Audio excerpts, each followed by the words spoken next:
Good afternoon, everybody, and welcome to this session that we've got for you now, which is all about diversity. We're going to be talking about how diversity is really important for driving resilience and innovation, and a little bit about the business case for diversity. So, welcome. I'm Emily Nott, and I'm Head of Equality, Diversity and Inclusion Programmes at Innovate UK, and I've been working on this agenda since around 2016.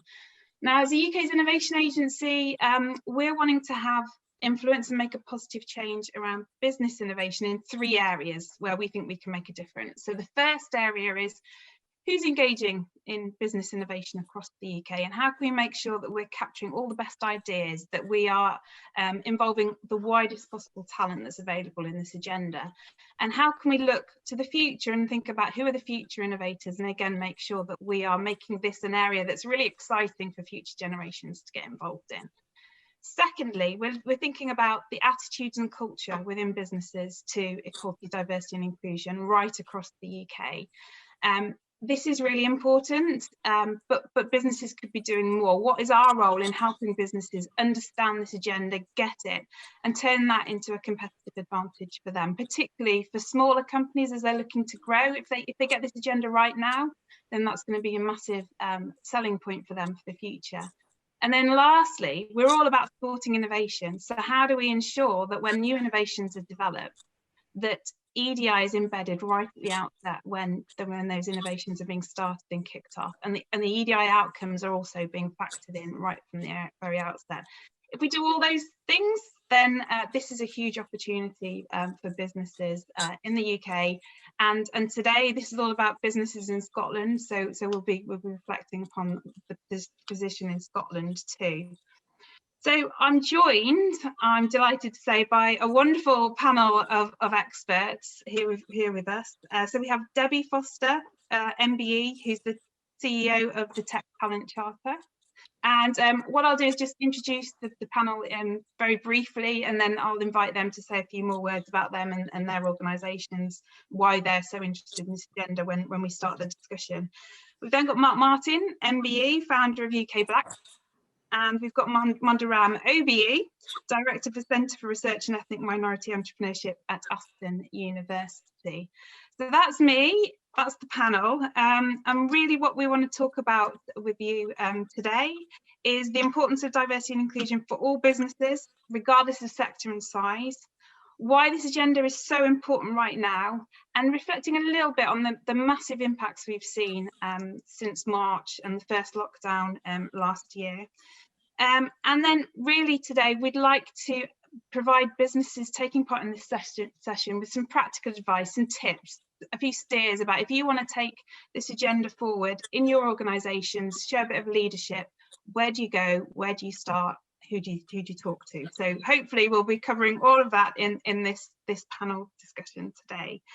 So let's just start by thinking about the importance of this area for businesses. Businesses globally, businesses in the UK, but also right here in Scotland. So Monder, you've just recently been involved in some research with the Federation for Small Businesses, and there was a report off the back of that research, Unlocking Opportunity. Maybe I think it'd be great if we just kick off with sharing some of the findings from that report, and your views on why this diversity and inclusion agenda is so important for businesses. Sure, Emily. Yes, we've recently undertaken the largest ever study of a particular kind of SME. It's SMEs run by ethnic minority communities, and the whole issue about the contribution of ethnic minority communities to UK PLC has been a sort of an issue of much debate over a number of years, but the data has been pretty poor, and it still is. But we conducted the largest ever sort of study. And I'll just sort of mention a key highlights, because I think they do speak to the issues that we face today. What are the kind of skills, qualities, and kind of businesses we're going to need to tackle the challenges post-COVID?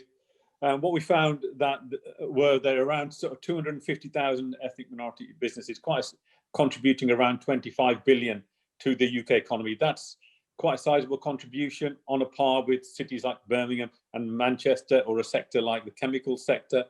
And one of the most sort of two or three of the most counterintuitive findings were we found that ethnic minority firms were more innovative than their white counterparts. They were more likely to export, and they were more growth oriented. Now, if you think about what kind of qualities we'll need to operate in the new normal or the new economy post-COVID, it's going to be exactly those. And I think in terms of the diversity challenge, we face there's this sort of really interesting paradox. If you look at COVID, if you look at Brexit, and also Black Lives Matter, the issue of racial inequality has never been to the fore. Yet we find ethnic minority SMEs who've often been on the receiving end of considerable disadvantage, displaying exactly those qualities that we will need to post-COVID. So I think that those kind of findings sort of confirm what other researchers, including my centre, have been making the case for over a number of years. You talked about the importance of this agenda. The importance of this agenda is simply that, if we want to be the best place we can possibly be, both in terms of economics, and if we want to promote what we all, I suppose, many of us subscribe to, about human flourishing at every level in between, I think diversity is actually central. And lots has happened, obviously, since COVID struck us, since the first lockdown. Yeah. Lots of businesses have been thrown into turmoil. Some businesses are actually flourishing, as a result of this, but it's had a massive impact. Just after we went into lockdown, the McKinsey research, Diversity Wins, was published, and as part of that, they were stressing that right now, actually, this agenda is more important than ever.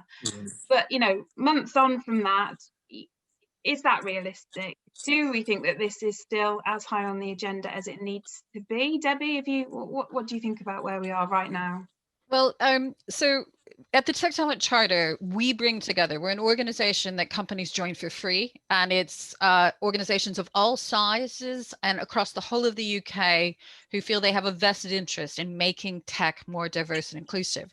So my 500 employers are already sort of woke and taken in, bought into this process. What we wanted to do is to look and ask questions back last spring, let's say 3 months into lockdown, to say what was happening. So we worked with some partners of ours called a test to do a survey to understand amongst leaders and companies what was the mindset on the ground. And I did it with bated breath, really worried about what was going to happen. It was fantastic to hear that for only 14% of companies felt that D&I was going to take a smaller priority.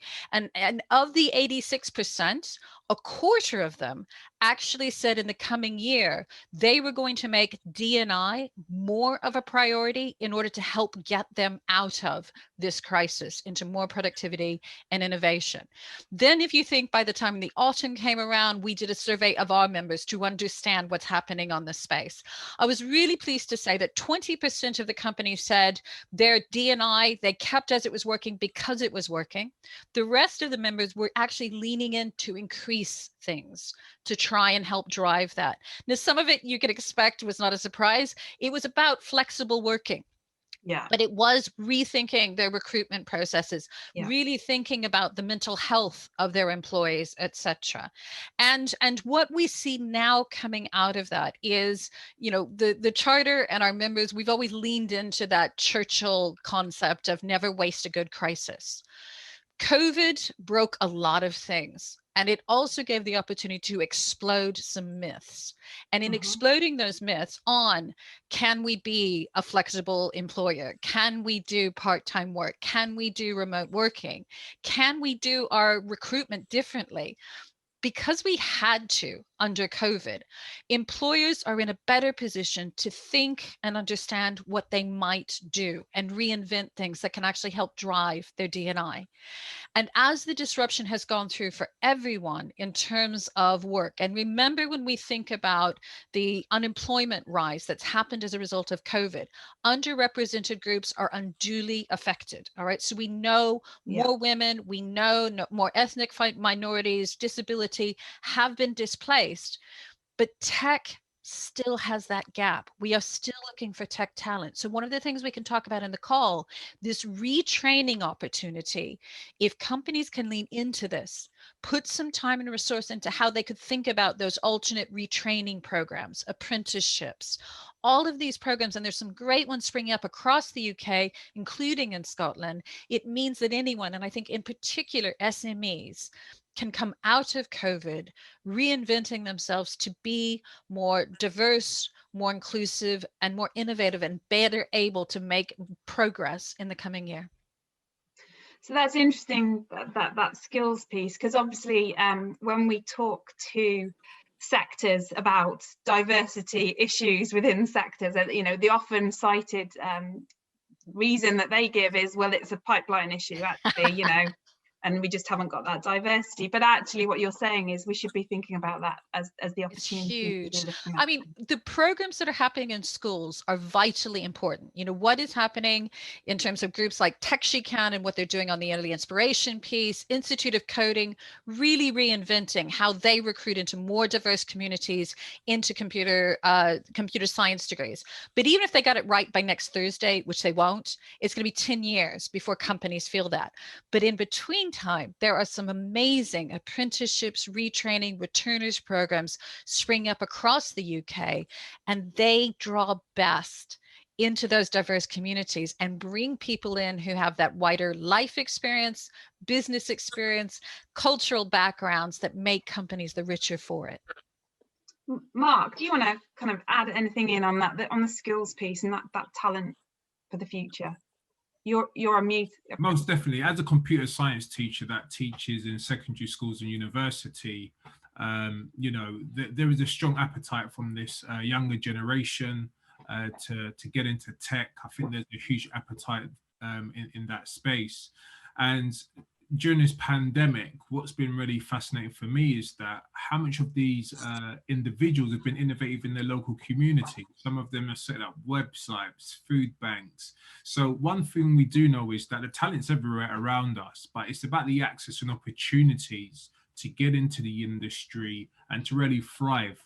And one of the things that, you know, from my perspective, being an educator and also leading UK Black Tech, is we need to go beyond the talking shots. We need to make sure that action's in place so we don't lose this talent to emerging markets, or, you know, this talent feels that this place is not for them. And it's long gone are the days now where, you know, we're begging companies to take this talent in. We've seen over this pandemic that this talent will, you know, be innovative in their own means, and they will not wait for us to make up our mind. So in terms of this whole economy, you know, there is a huge appetite and there's lots of individuals going into tech, but it's how we kind of embrace them once they get through the doors. And Emily, I think for smaller, if you're an SME, you may not have the bandwidth to start your own training program. No. But there are hundreds. We have a number listed in our directory. We have a D&I directory that's free for companies to access. And it was interesting for us. We looked at 170 organizations that were offering retraining and returners programs, and 127 of them were able to train 24,000 people. Now, here's the great stats. 48% of them were women. All right. Now that's a stat you don't hear in tech, and 26% were from ethnic minorities. So again, if companies are willing to do their homework, are willing to rethink how they fill that empty chair, there's some amazing programs that can get them talented, skilled people who are also from diverse backgrounds. And therefore you're killing two birds with one stone. Brilliant. Okay, I think that's a very, very important point, and hopefully that's a good steer for these businesses out there that are looking right now to kind of bring in new talent into their companies. So what do we think about any sectors that we think maybe have done this really well? Are there some good examples? Are there companies that we can maybe share a few stories about, or practices, or I don't know, programs that have been set up that we could maybe give some profile to and share? Yeah, so from my perspective, I've seen since the death of George Floyd, I've seen a lot of organizations now pushing for more Black representative in their leadership teams, and in their boardroom. So that's kind of a shift in change compared to just getting more Black people in for the sake of it.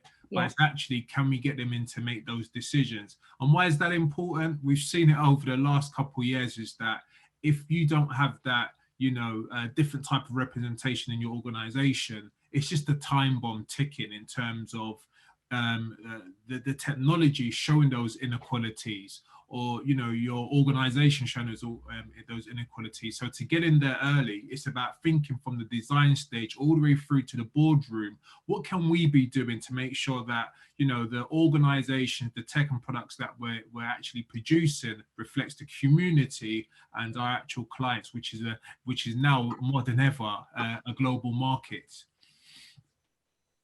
I think, Emily, one thing I've seen again and again, that when it's gone white in corporate, that can be replicated, I think, into SMEs. And actually, it's the one thing, when I have my events, we get the corporates and the SMEs in the room, we have what I call size envy, because the corporates feel quite jealous of what you can do in an SME in terms of wrapping your arms around something, all right, in terms of bringing people on board. To me, the sort of building blocks that we see happen again and again is, first of all, understanding your data. And that's both your quantitative and your qualitative. So it is looking at who you employ, their background, understanding where you do or don't have diversity, understand how you are or you're not keeping people from different groups. But it's also talking to people to understand their experience. And really, I think the key thing, we're saying again and again in 21, that this is a year of difficult conversations. And there's two parts to that. One of it is it has to be conversations. This is not about a perfect policy and something that gets sent out on an email after a Zoom call and it's done.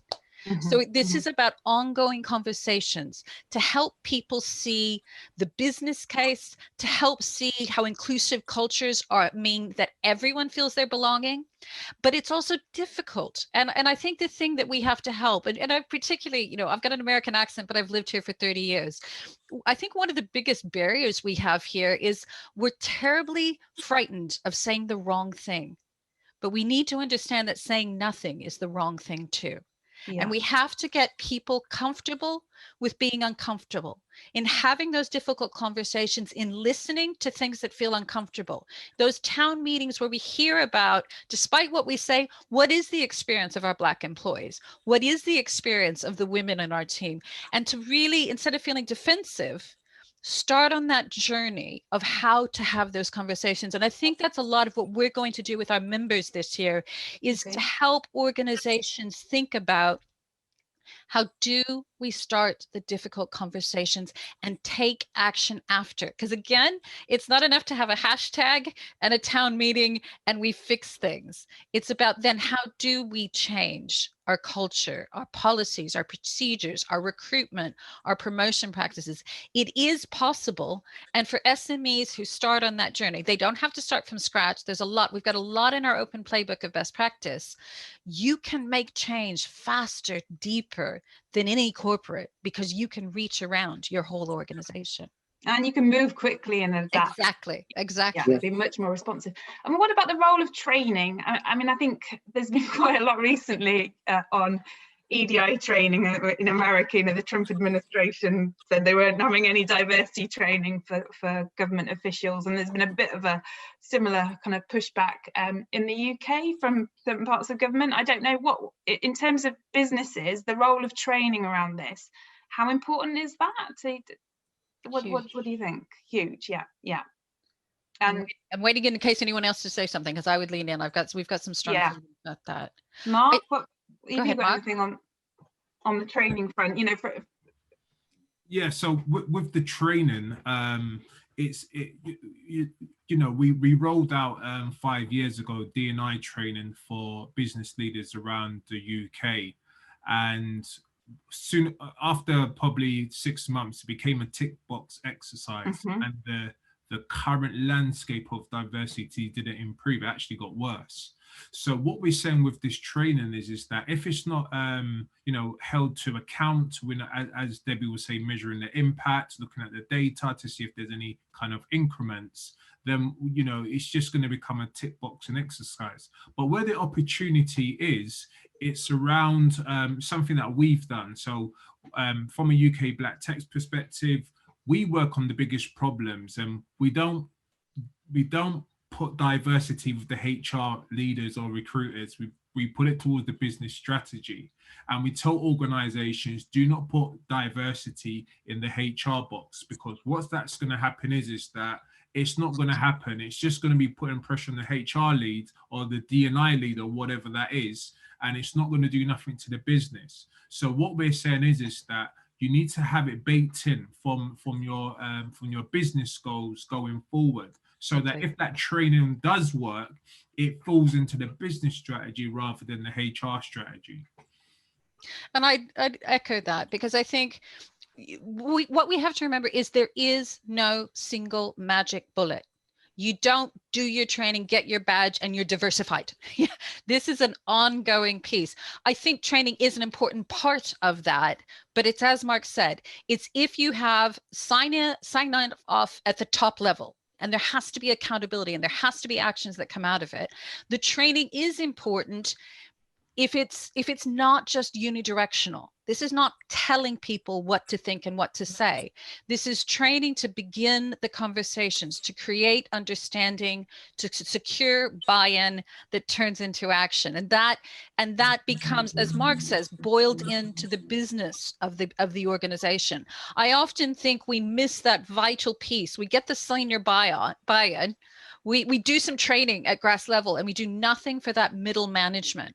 And if we're going to get middle managers on board, we have to look at the levers. What are the accountabilities? What are the rewards for them? So, there was that buzzword around unconscious bias training, and it is important, but not if it's a tick box. It's not, okay, we've done unconscious bias, done.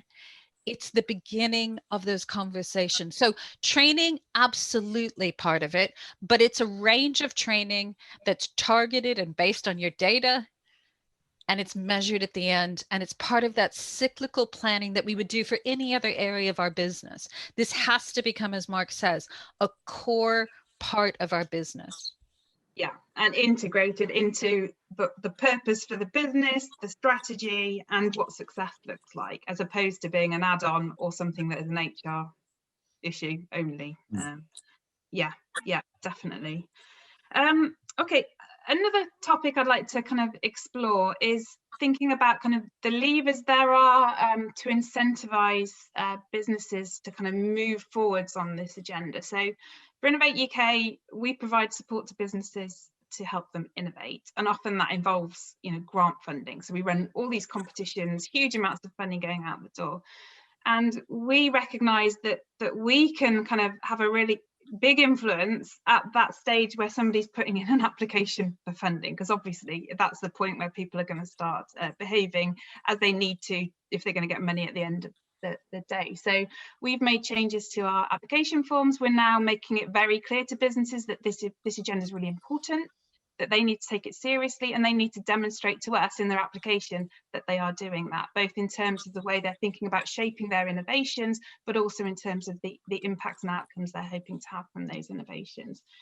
So it'd be interesting to hear a bit more on your thoughts on why that's important, and I guess other levers that maybe across government or larger investors, private investors could be using and thinking about on this agenda. And Mark, maybe starting with you, just to give us a bit of flavour, maybe some examples of what can go wrong if kind of diversity isn't built in at the beginning when new tech or new products are being developed. So one of the dangerous things is around this AI and machine learning, and we've seen it through the summer with the A-level exams.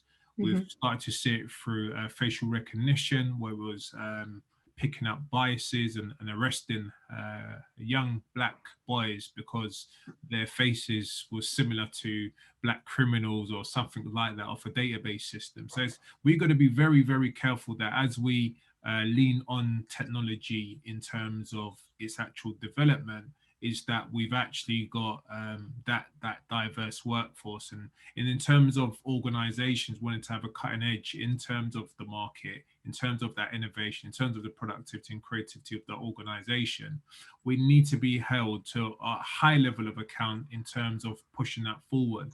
Because if we don't, as I said before, it's just a time bomb before all of this just it blows up. And one of the things that we do through working with organizations is around exploring that. So do we bring this, let's just bring that diversity to the problem. And we've done that through COVID-19, working with the NHS, working with Microsoft, PwC, to look at how is COVID-19 affecting the frontline workers. Now, in the ideal world, we will be talking about, how can we get more people working on the front line from a BAME background, but actually, we actually need to focus on the problem and just bring that representation to solve it.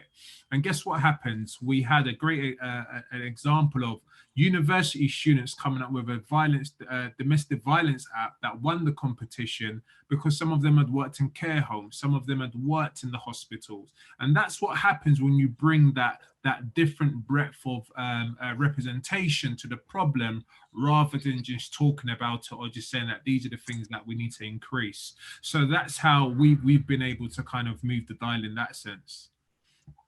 I'm wondering, some of the research that you've done, you've seen kind of like the power, I guess, from diversity within firms, and how, as you said, that does impact on things like their ability to export, how innovative they are as companies. Can you say a bit more maybe about those things, about the kind of diversity within firms leading to those successes? Yeah, sure. I mean, you talked about sort of levers, and now when we've talked in sort of government circles, and lots of organisations are now are interested in this agenda. Very few organisations, though, from the evidence and actually experience, know how to go about doing it. Yeah. And I think what Mark said was really, really interesting, that diverse firms often have the solutions to problems articulated by organisations. But I think there's a gap. That translational role is missing. And I think that is problematic. And I think one area where this is most sort of common is in procurement.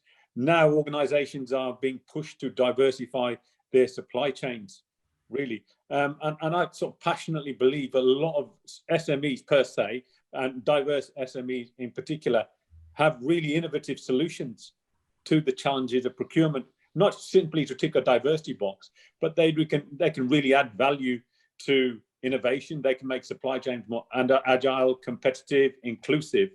But I think in the case of lots of procurers in large organizations, they simply don't understand the kind of value, the different kinds of value that SMEs create, the social value they create, the fact they know their community so well, and that can really add lots of value to supply chains. So my sort of argument would be that we need to think about this lever a lot more seriously. And if we get that translational role out, we can get SMEs have a vital role to play, not only in sort of delivering large-scale contracts, but providing some of the solutions we're going to need in the post-COVID era. Brilliant.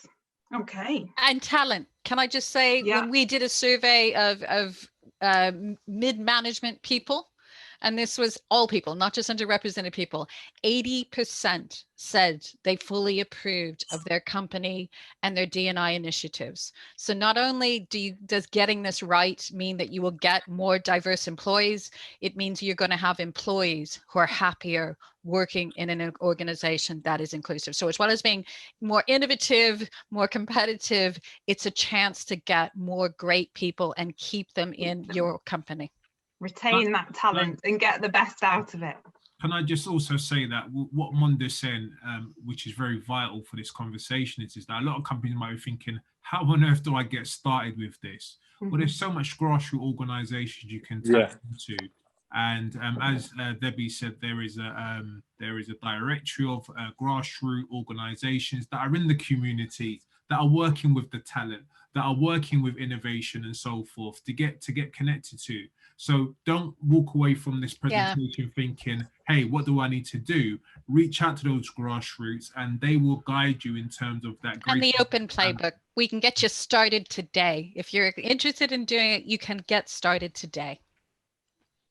No excuses. Fantastic. Right, we are kind of coming towards the end of our session, but there's an opportunity for people who have been out there in the audience listening to this that want to find out more to join a live discussion after this. So please do that, and we'll work with you to kind of helpfully signpost you to some of the things that we've been talking about as part of this discussion. I hope you've seen there's a massive opportunity for SMEs if we get this right, and the resources are there. I'm sure probably there's more that we need to be doing, and that's something that in my role at Innovate UK I'll be thinking hard about, you know, what are the gaps, where can we put more support in place for businesses, so also watch out for that for the future. But all that's left for me to say really is to say a huge thank you to my panel, to Debbie, to Mark, to Monder. Thoroughly enjoyed the discussion. I think you made some really important points, and I'm sure it's going to have been a real help to the audience, and we look forward to meeting with people afterwards to take forward this discussion. Thank you, all of you. Thank you. Thank you. Bye. Bye. Bye-bye.